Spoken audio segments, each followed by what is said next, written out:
Dimanche 10 mars, Lazara était l'invitée de la chaîne YouTube Siam Télévision.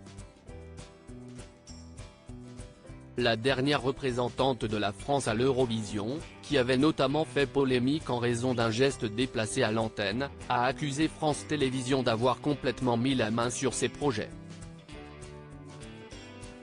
CIST, une performance qui restera dans les annales du concours Eurovision, mais pas pour les bonnes raisons.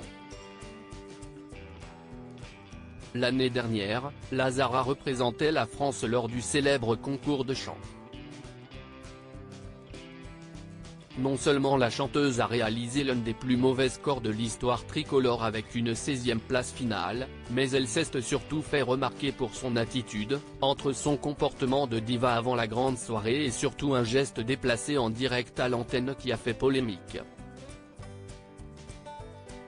De quoi recevoir des critiques, pourtant rares, de la part de France Télévisions. Nous sommes évidemment déçus par le résultat de cette année et par l'attitude qu'a eu Lazara après avoir passé plusieurs mois à la soutenir et à la promouvoir. L'Eurovision n'est pas une science exacte, mais on ne s'attendait pas à être aussi bas dans les résultats.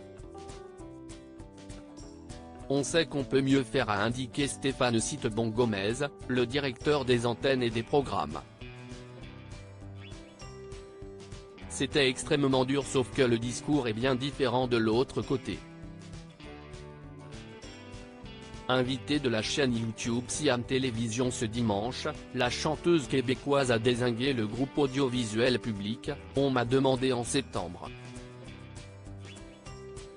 L'Eurovision, CIST en mai, donc de septembre à mai, ce que je n'avais pas compris, CIST, que j'allais être l'esclave de France Télévisions.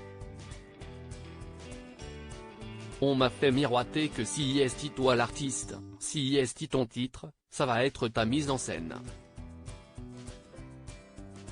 Je n'allais pas pouvoir proposer ce que je voulais artistiquement sur la scène, que les coûts allaient être déduits de mon budget marketing pour mon deuxième album. C'était extrêmement dur, a-t-elle indiqué. Lazara explique avoir même tenté de mettre fin à son contrat, quand j'ai compris qu'on m'avait menti, qu'il y avait comme une manipulation autour de ça. J'ai appelé ma maison de disques, j'ai dit que je ne peux pas continuer à travailler avec eux, ils vont me tuer en fait. C'était hyper intense, ajoute-t-elle. En souhaitant à Slimane, qui portera à son tour les couleurs françaises en 2024, une participation beaucoup plus sereine.